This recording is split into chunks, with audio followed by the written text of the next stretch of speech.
Turabasuhuje bakurikiye Primo Media Rwanda tugarutse muri ka kanya keza k'isesengura ry'amakuru y'imikino muri kumwe nanjye Alex na mugenzi wanjye Felix amakuru y'iminsi amakuru ni amahoro weekend yagenze neza nta kibazo yego ndabona ugarukanye forume rwose zica inkweto niko abanyamupira dukunda kubivuga ameze neza nta kibazo uyu munsi rero tugiye kugaruka ku ngingo zitari nyinshi nubwo hari amakuru menshi yo kuvugaho ariko akuye mu ngingo enye tugiye kureba turareba kuri Rwanda Premier League umunsi wa 18 wari wakomeje turareba nanone kuri Rwanda Heroes Cup ya mikino y'igikombe cy'ubutwari nayo yarabaye hari ibyavuyemo amakipe azakina finale yaramenyekanye hanyuma tuze kureba muri kani naho imikino ya 1/8 yarabaye ndetse turebe match zabaye kwa gatandatu no ku cyumweru turebe n'iziri uyu munsi ubundi nyuma ya kani turaza gusoreza ku makuru ari kuvugwa hirya no hino ku mugabane w'Uburayi nkuko mubimenyere rero reka dutangire kuri Rwanda Premier League yarabaye hari match zatangiye kwa gatanu hari match imwe yabaye yari yahuje Kiyovu Sport n'ikipe ya Bugesera ni match yaje kurangira ari ibitego 2-2 Kiyovu Sport ubona yari yagarutse nyine yari yagarutse mu bihe byayo nta kibazo gusa ibintu byaba byo kunganya ntabwo wava ikipe yagarutse n'ubundi birikiri ahantu habi cyane ko bari bakinnye hano i Kigali urumva nta bintu byinshi byo kuvuga kuri uyu mukino Kiyovu Sport yashakaga kugarura icyizere mu bafana bayo ariko bahuye na Bugesera naho ntabwo ari ihagaze neza cyane ko buriya Bugesera iheruka umushahara mu kwezi kwa 9 urumva ko hashize amezi hafi 5 itarabona umushahara rero ni Bugesera nayo itari ihagaze neza rero kunganya na Kiyovu Sport no iri hano i Kigali ntabwo twavuga ko ikibazo cya Kiyovu Sport no cyakemutse ntabwo ikibazo cyakemutse cyane ko bose ni abarwayi babiri bakinye cyane ko niba uvuga mu kipe iheruka guhembwa mu kwezi kwa 9 bivuze n'indi nayo imishahara ntayihari bivuze ngo byose nta tandukanyirizo mbona nta kugaruka wapimira ku kipe nk'iyo ngiyo ifite inzara nayo yego urwishe yanka muri Kiyovu rero raracyayirimo si uwo mukino gusa wabaye ahubwo ku munsi wo kwa gatandatu habaye imikino 4 umunsi wo kwa gatandatu habaye imikino 4 habaye imikino 4 hari umukino rero wahuje Gorilla n'ikipe ya Muhazi n'umukino wahuje Etincelle na Marine ndetse na Sunrise na Musanze ndetse na Gasogi na Association Sportive de Kigali yego umukino rero wahuje Gorilla na Muhazi naho byaje kurangira Gorilla igarikiwe Kigali Gorilla nyuma yuko ari maze iminsi yitwara neza cyane mu gikombe cy'amahoro ntabwo byagendekeye neza cyane ko Muhazi itaritwaye neza mu gikombe cy'amahoro twibutsa abantu ko yakuwemo na Gasogi yaje kwisubiza ibona amanota 3 ni ibintu byo kwishimira kuri kipe nka Muhazi United kuvuza Kigali ugatanga amanota 3 ni ibintu byiza cyane ku ikipe noneho nka Gorilla ku kipe nka Gorilla Muhazi ni ikipe iri kugaragaza ko idashaka gusubira mu cyiciro cya kabiri hari abantu benshi tuvuga Muhazi ntamenye ikipe tuvuze Muhazi ni ikipe yahoze yitwa Rwamagana na karere ka Rwamagana kifatanyije rero niyo na karere ka Kayonza bakoramo ikipe ya Muhazi hanyuma derby y'Ubugoyi habuze ucyura amanota 3 derby y'Ubugoyi nta bintu byinshi twayivugaho cyane ko twari twabwiye abantu ikipe ya Marine ikunze gushobora cyane Etincelle ikayitsinda gusa ntabwo ariko byagenze ku munsi wo kwa gatandatu banganye ibitego 2-2 urumva nta cyahindutse aba kuri Etincelle ku mwanya ariyo niyo ikiriho ndetse n'ikipe ya Marine umwanya ariyo niho ikiriho yego nuko rero baje kunganya bagabana amanota bose barangiza bagabanya amanota ibitego 2-2 ni match nayo itari mbi ni match burya match yabashe kubonekamo ibitego ni match yakinitse ku mpande zose hanyuma umukino rero wasoreje iyindi ni umukino waje guhuza ikipe ya Gasogi United n'ikipe ya AS Kigali aho Gasogi United yatsinzwe igitego 1-0 ubundi umutoza wayo ati mbitangarije ahangaha Gasogi ndayisheshe perezida wayo ati sheshe Gasogi ndayisheshe yikoma cyane abasifuzi imisifurire ko ari ikibazo kiguma kugaruka ibi bintu by'imisifurire mu mupira w'amaguru wacu bizarangira bite gusa njyewe ntabwo mbona ikibazo cyane nk'imisifurire cyane ko abasifuzi atari make ya Gasogi United gusa abasifura, ahubwo ikibazo wakwibaza ninde muntu ufite ubushobozi bwo kuvuga ngo aka kanya nsesha ikipe. Tuzi ko mu Rwanda niba uzanye ikipe muri shampiyona n'ibyishimo uzaniye abafana, ko wakwifata ukavuga ngo nuko utsinzwe umukino umwe ngo hari uko ibintu bitagenze neza mu kibuga ugahita wifata ukavuga ngo ikipe urayiseje. Ese ikintu wahita wibaza ahangaha, aka kanya Kenisi afite ubushobozi bwo gusesa Gasogi? Kenisi afite ubushobozi bwo gusesa Gasogi, twarabibonye nko ku ikipe ya Rayon Sport. Urabizi ko yikuye mu marushanwa y'igikombe cy'amahoro ikongera ikayagarukamo. Kenisi ni nyiri ikipe ashatse yavuga ngo ndayisheshe. Ikibazo ntabwo urimo kucyumva. Yego, nakubaje tese Kenisi afite ubushobozi bwo kwikura muri shampiyona? yabyandika kabisaba. Twabonye amakipe yagiye ava muri shampiyona mu cyiciro cya kabiri, se ntuyazi?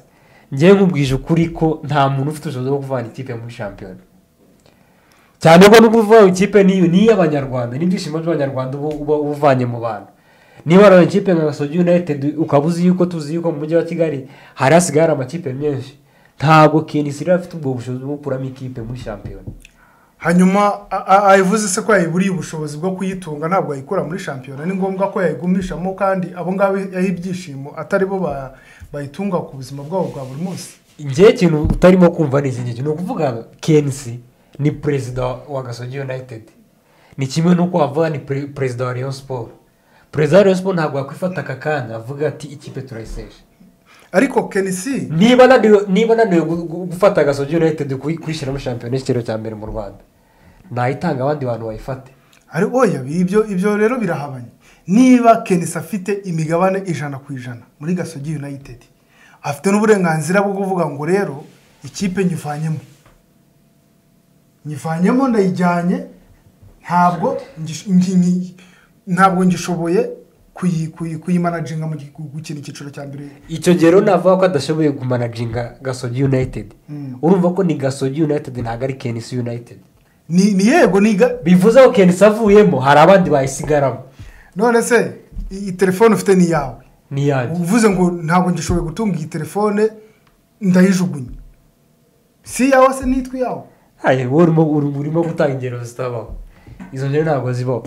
Ubu ngubu nta muntu mu Rwanda ufite ubushobozi bwo kwima abanyarwanda ibyishimo. Iryo tegeko ryanditse ahubwo ryanditse yuko avuga ko hari umuntu ushobora kuvana ikipe muri shampiyona y'ikiciro cya mbere mu Rwanda, umuntu we ku giti cye. Ahubwo uvuga ngo amategeko y'umupira w'amaguru mu Rwanda ateganya iki ku muntu, ku makipe yamaze kuza mu cyiciro cya mbere, gukina icyiciro cya mbere cyangwa icya kabiri? Kuko si urugero rumwe tubonye mu cyiciro cya kabiri, perezida wa ni ikipe y'Imuhanga, uriya mu perezida bafunze bamuziza ibintu bya magendo, yaranditse aravuga ngo ikipe ngewe nyikuye mu marushanwa. Kandi ni ikipe yari iri mu ki? Ni ikipe yari muri si Heroes se? Heroes ni perezida wa Heroes. Ni ikipe yari iri mu irushanwa, yari yamaze kugera mu matsinda y'uko icyiciro cya kabiri gikinwa. Ariko yaranditse tandukanye icyiciro cya mbere, ariko zose ni amarushanwa ari under Ferwafa. Niba warakurikiranye interview ya Kenisi, yavuze ko aseshe Gasogi United guhera aka kanya abonye ko yakoze ibintu bitari fair. Yahise abwira Mutabaruka, ahita ajya kuri Twitter arandika aravuga ati ntaho tugiye. Ahubwo icyo nicyo nashaka turebe, ese ntabwo kaba ari agatwiko ko kugira ngo Kenisi agaruke cyane mu itangazamakuru, cyangwa se ari kugira ngo bahishe cya kintu bakunzwe kuvugwaho? Ntabwo ari ukuvuga ni agatwiko, ahubwo ni ukuvuga ngo nta bushobozi afite bwo kwikura muri shampiyona y'ikiciro cya mbere mu Rwanda. Niyo mpamvu yahise ahindukira abwira Mutabaruka ati wowe genda uhita utangaza uvuga ko nta hantu twagiye, cyane ko ubwo bushobozi ntabwo yari afite. Ni ukwivugira. None se ubu ngubu amarangamutima yanjye nazamuka wenda dufate n'uburere nimba nshobora kuba wenda ni nka perezida wa APRFC, nakwifata bavuga ati mvanye APR mu cyiciro cya mbere mu Rwanda. Ninde rero ufite ubushobozi, ninde ufite ubwo bubasha bwo kugura ikipe muri shampiyona y'ikiciro cya mbere mu Rwanda kandi yari yabikoreye? Umuntu ufite ubushobozi bwo gukura ikipe mu cyiciro cya mbere mu Rwanda ni Ferwafa yonyine. Ayo mategeko yaratowe, urabizi neza?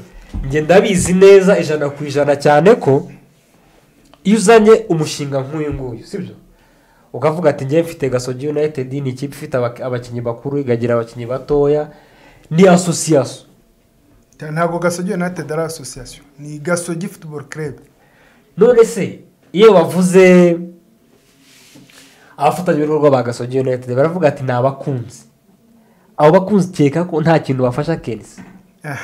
bafite rega iyo ugiye mu mategeko urareba ngo bafite migabane kimwe ikipe. urugero ninjye kuguhana urugero rw'ikipe y'Isonga, sinzi rero niba ayo mategeko yaraje Isonga ryaramaze kujya kuvaho.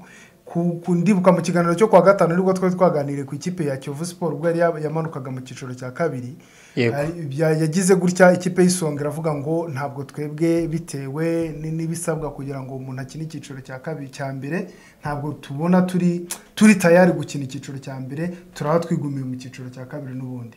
Icyo gihe ikipe yari yamanutse nka Kiyovu Sport igirutse irongera isubira mu cyiciro cya mbere. Ndabyibuka byateje saga hagati ya Kiyovu Sport na Gicumbi, kuko na Gicumbi yari yamanutse muri icyo gihe bavuga ati nibakine playoff, niba Gicumbi na Kiyovu bari bamanutse nibakine playoff kugira ngo barebe ikipe noneho yasigara hehe mu cyiciro cya mbere. Kuki Isonga ryafashe ya mbere rikavuga ngo twebwe twikuye mu yari yatsindiye itike yo gukina icyiciro cya mbere s'il vous plaît, irangije ngo twebwe ntabwo tuzakina icyiciro cya mbere. Isonga uribuka ko yari akademi y'Amavubi, ya akademi y'Amavubi cyangwa kari akademi ka Ferwafa, kari akademi ka Ferwafa. bivuze ngo ntabwo ikipe ya Ferwafa yaza gukina muri shampiyona y'icyiciro cya mbere.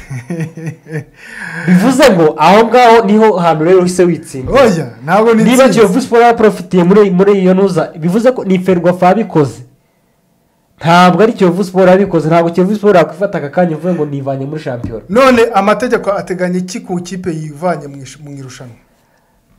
yaryivanyemo n'ubundi iracyarimo. ndi kubaza muri rusange nk'ubu wavutse indi kavuga ngo twikuye mu irushanwa, amategeko ateganya iki kuri iyo kipe?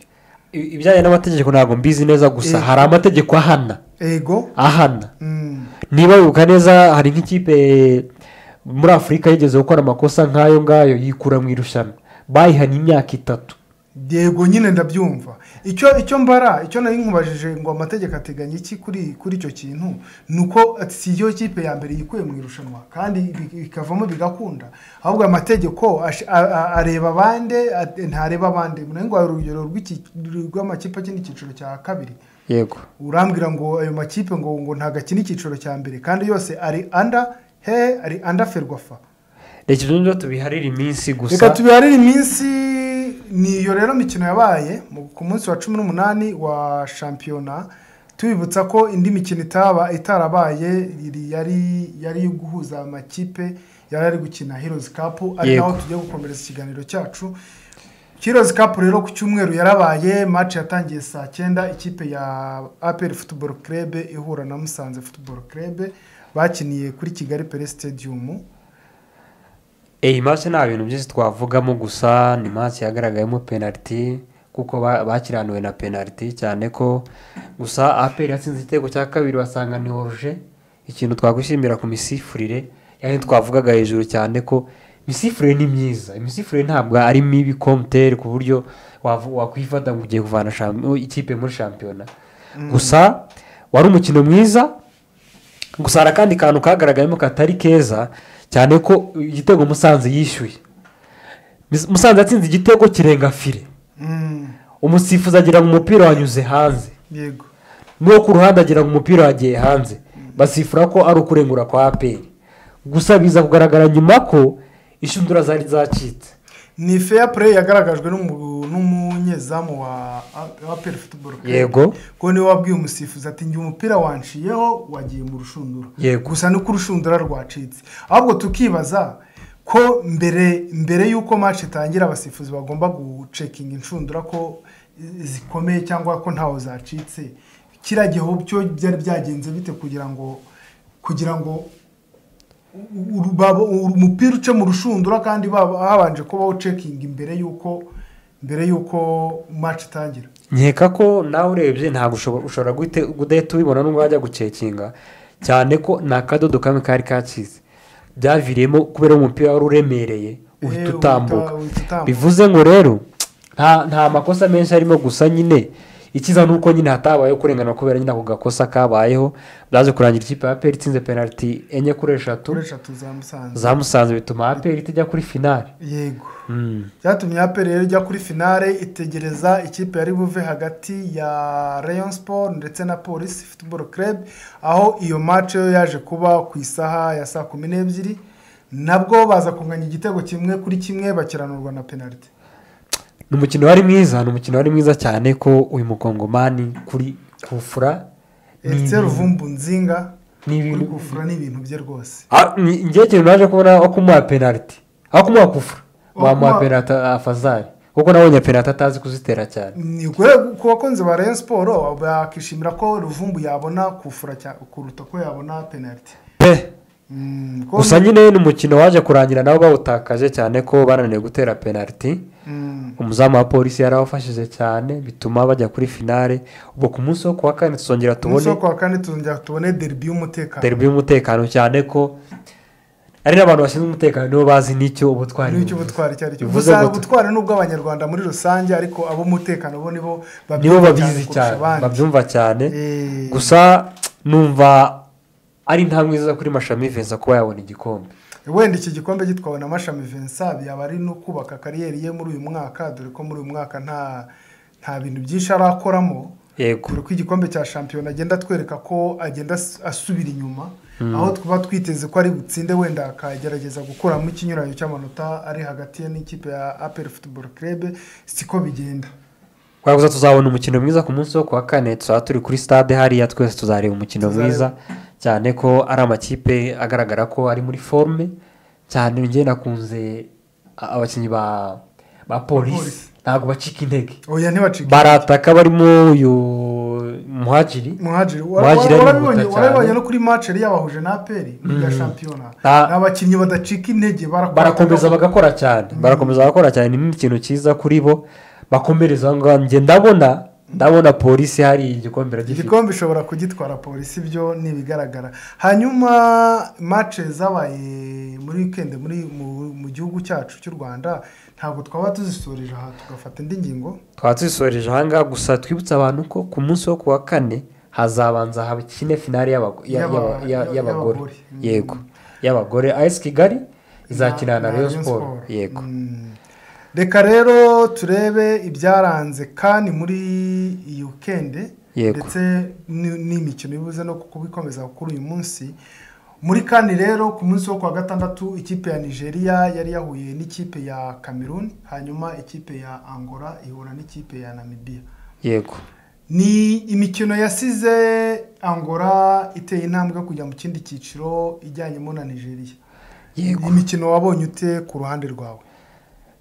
Afite ibintu twari twiteze cyane nko kuri match ya Nigeria ni ikipe yagaragaje ko yagiye kurira mu irushanwa, yagiye ikura. Gusa Cameroon twabonye abantu batari seriye cyane, dore ko Onana yakomeje kwicazwa. Ntiwamenya Onana yakoze iriye kosa cyane ko n'umuzamu nabonye bashyizemo nta kinamurusha nawe n'ugutsindwa nkuko Onana yatsindwaga. Gusa twabonye Cameroon imbaraga ni nkeya cyane. Gusa Nigeria yarakuze bya bintu twari twiteze kuri Nigeria. Ubu Nigeria niyo turi kubona neza. Ya Nigeria twifuzaga, ya Nigeria twari twiteze ikibona qualification. Ubu niyo Nigeria turi kubona kurusha Nigeria twabonye muri group stage. Yego Nigeria rero yaje kugira gutya itsinda ikipe ya Cameroon ibitego 2-0. Hanyuma rero ikomeza muri kimwe cya kane kirangiza cy'igikombe cya Afrika. Aizahura na Angola yatsinze Namibia ibitego 3-0. Iyi nayo ni make. Gusa ikintu cyatunguye abantu, Angola yatsinze ifite umutuku, itsinda ibitego 3 ifite n'ikarita y'umutuku. Gusa ni match zaba ari nziza ku ruhande rwa Nigeria, match itazaborohera cyane ko muri irushanwa twabonye ko amakipe yose ni mazima. Amakipe yose ni mazima. Amakipe ageze muri iki cyiciro muri kimwe cya 8 yose ni mazima kabisa, ni mazima. Yego. Hanyuma izo match nizo zari zabaye ku munsi wo kwa gatandatu. Ku munsi w'ejo ku cyumweru naho habaye izindi match ebyiri. Aho ku isaha y'Isamoya ikipe ya Guinea Equatorial yari yahuye na Guinea. hanyuma ikipe ya Repubulika ya Demokarasi ya Kongo ihura n'ikipe y'igihugu ya Egypt ya Misiri. Yego. Match rero yarabaye ku isaa moya, ikipe ya Guinea yaje gutsinda ikipe ya Guinea Equatoriale igitego 1-0. Ni match abanyaguinea Equatoriale yabanyuze mu myanya y'intoki cyane ko babanje guswata penalty mu mukino hagati, biza kurangira ikipe ya Guinea ibatsinze igitego ku munota wa nyuma. Bari babonye penalty, babonye n'ikarita y'umutuku. Yego. Wanarebye n'umutoza Diawara bamubajije uburyo yakiriye intsinzi, yarize ananirwa kuvuga cyane ko ni ibintu byamukoze ku mutima cyane. Gusashimira abakinnyi ko bo ntabwo bakika courage kuvuga ngo ugeze ku munota 97 nibwo ubonye igitego. Igitego nka kiriya giteguye neza, centre nziza, umutwe mwiza, gusa ni umukino warubereye ijisho. Yego, wari umukino mwiza rwose. Yari derby y'Abaguinea yaje kwegukanwa na Guinea nyine Conakry. Iyo bundi y'abantu bavuze Guinea ubu ntahita yumva Guinea Conakry. Yego. Kuko izindi zose izongerwa andi mazina nyine, ubwo ni Guinea Bissau, ni Guinea Equatoriale, hakaza n'indi Guinea yindi ariko itari ku mugabane wa Afurika. Yego. Hanyuma ku isaha y'isa 4 byari birori. Ni match yatugejeje ku isaha y'isa 7 ndetse hafi n'iminota 8, kuko ni match yahuje Repubulika ya Demokarasi ya Kongo n'igihugu cya Misiri, aho baje kunganya igitego 1-1, hanyuma baza gukizwa na penalty, dore ko n'iminota y'inyongera, iminota 30 y'inyongera bari bashyizeho ya extra time yaje kurangira ari ubusa ku busa, hanyuma baza gukizwa na penalty. Yego, ni twibutsa abantu ko igitego cya Kongo cyabonetse mu minota 37 kinzwe na Elia Meshak. Mustafa aza kukishyura kuri penalty. Match wabonaga abanyamisiri bashakishaga gutsinda hasi hejuru, gusa abakongomani babajeje mu minota nyuma barabataka, ahandi umwara wifuzaga ko byibura bagera no muri penalty. Bageze muri penalty nta bintu byinshi twavuga, gusa twabonye umuzamu wa Kongo yagaragaje ko ari serivu n'ukuntu, cyane ko bose nta muntu ugeze ufata penalty, zose zagiye hanze. Oyirase tuyiteye poto ayiteye hanze, umuzamu ugeze ukuramo penalty. Gusa hari ikintu ngenda bashiye gutekereza cyane ko buryo umuntu watsinze penalty mu mukino hagati, iyo bamuhaye penalty akenshi akunze kwiswara. Niba warebye Mustafa niwe wasose penalty. Uretse Kylian Mbappé wabikoze kuri finale y'igikombe. Kylian Mbappé we yakoze ibintu bitabaho hariya, ntabwo wakwirwa umuvugaho cyane.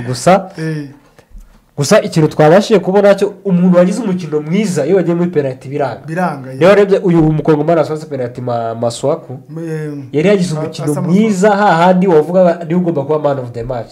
Gusa byaje kurangira abakongomani bakomeje, ni ibintu by'ibyishimo cyane ko Kongo ni ikiduhagarariye muri East Africa muri kimwe cya 4. Ni iduhagarariye. Twibutsa abantu ko Kongo izahita ihura na Guinea. Yatsinze Guinea Equatoriale. Yego. Hanyuma ni izo match zaraye zibaye. Uyu munsi hateganyijwe izindi match, aho ku isaha y'isa moya ikipe ya Cape Verde iri buze gukina na Mauritania. Hanyuma ku isaha y'isa 4 ikipe ya Senegal iraba ikina n'ikipe ya Cote d'Ivoire. Hano kuri match ya Cape Verde nta bintu byo kwivugaho cyane ko, gusa hano ngenda dushobora kuza gutungurwa cyane ko twabonye ikipe zazamutse zimeze nabi mu matsinda, ziri kugera muri knockout stage zikaba seriye cyane. Ntabwo byatungura abantu tubonye mu Mauritania muri kimwe cya Mauritania, umuntu akayibona muri kimwe cya 4, cyangwa se ukabona Cote d'Ivoire izamukiye ku giceri isenga ngo runaka dutsindira uyu nguyu, igeze gutyo koza amateka nayo igeze muri kimwe cya 4. Yego. Ku rundi ruhande kuri match ya Cote d'Ivoire ndetse na Senegal, ni match ikomeye, abantu bose bagomba kwicara bagatuza, barangiza kurya bakicara tukareba umupira wa Afrika rwose. Iyi ni finale yaje mbere cyane ko abanya Cote d'Ivoire niyo bakiriye irushanwa. Ikindi kandi igikomeza umukino ni amahirwe ya kabiri bahawe. Yego, ni amahirwe ya kabiri bahawe. Ni amahirwe ya kabiri. Aya mbere yari yanze. Yari yanze nyuma yo kuba yaratsinzwe na Guinea Equatoriale ibitego 4 ku busa. Ni ibintu abanya Cote d'Ivoire atishimiye, ngo baravuga ati twongeye kugarurirwa icyizere.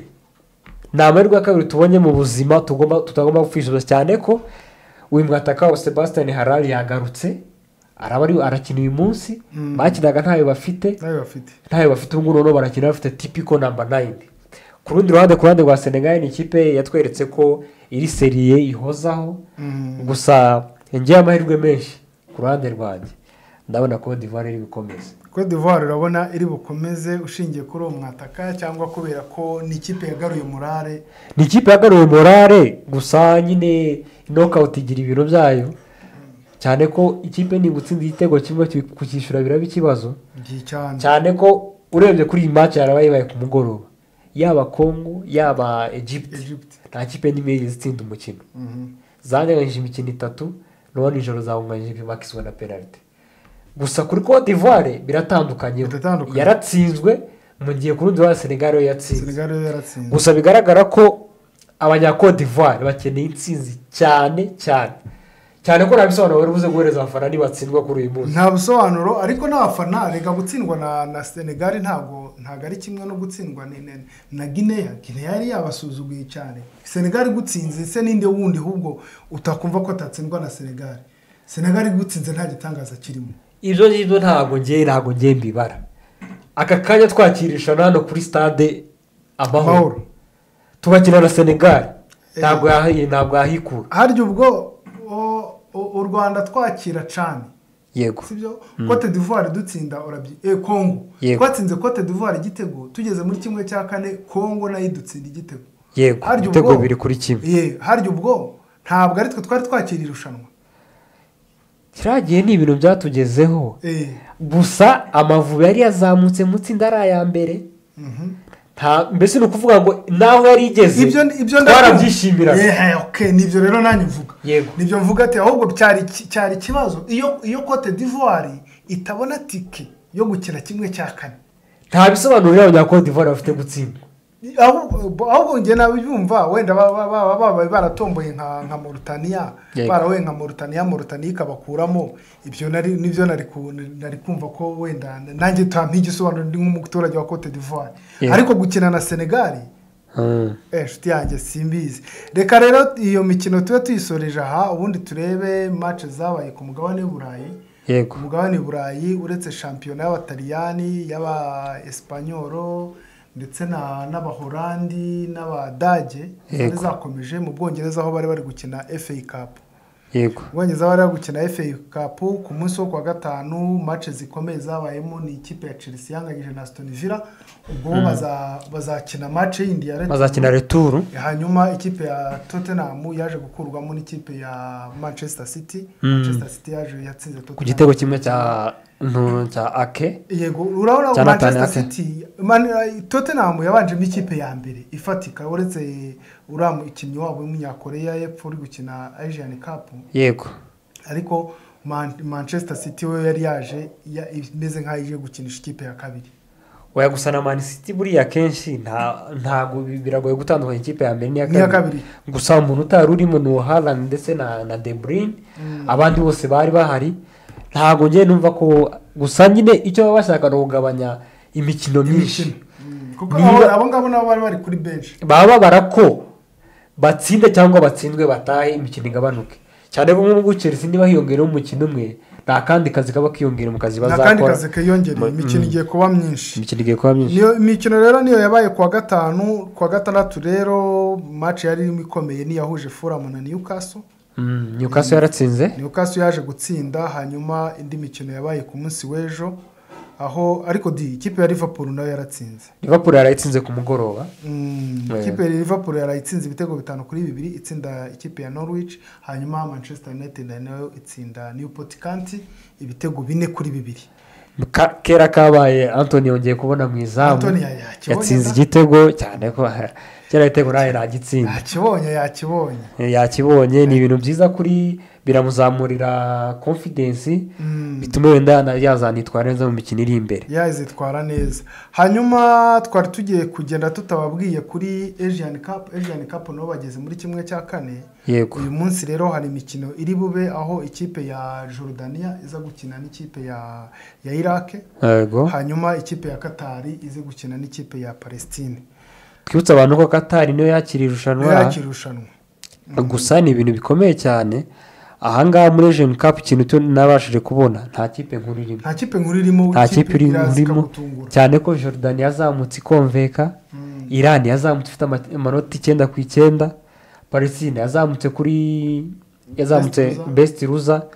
Ahangaha ni match nziza abantu bagomba gukurikirana, gusa nta bintu byatari birimo, gusa harimo gutungurana cyane. Iyo match rero yabo ya mbere iraba ku saa 7:30 Qatar na Palestina, iyo biraza gukina ku saa 12 z'uyu munsi. Urumva abantu babanza bakareba iyo ngiyo ya saa 7, ubundi bakaza bakareba iyindi ya saa 11 bakabona kujya kuri match saa 12 ntabwo ari saa 12 bakabona kujya kuri match y'igikombe cya Afurika, cyane ko nayo itanakomeye abantu bose wazireba zose. Yego, reka rero twanzurire ku matransferi ari kuvugwa ku mugabane w'Uburayi. Ku mugabane w'Uburayi nta kindi kiri kuvugwayo ni transfer ya David De Gea. David De Gea yamaze kubona ikipe muri Saudi Arabia, Al-Shabab.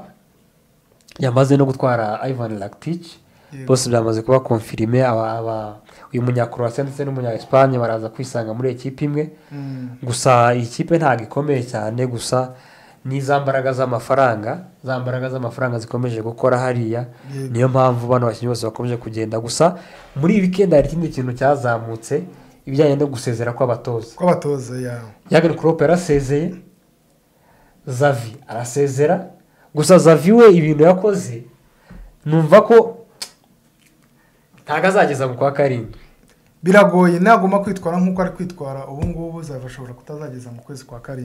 Hari n'andi makuru azamutse ku munsi weza avuga ko Arteta yasezeye, gusa baje kubinyomoza gusa nandi urivugira ku musozi busa, cyane ko niba aka kanya tuvuga Barcelona ngubu muri saba nta mutoza ifite.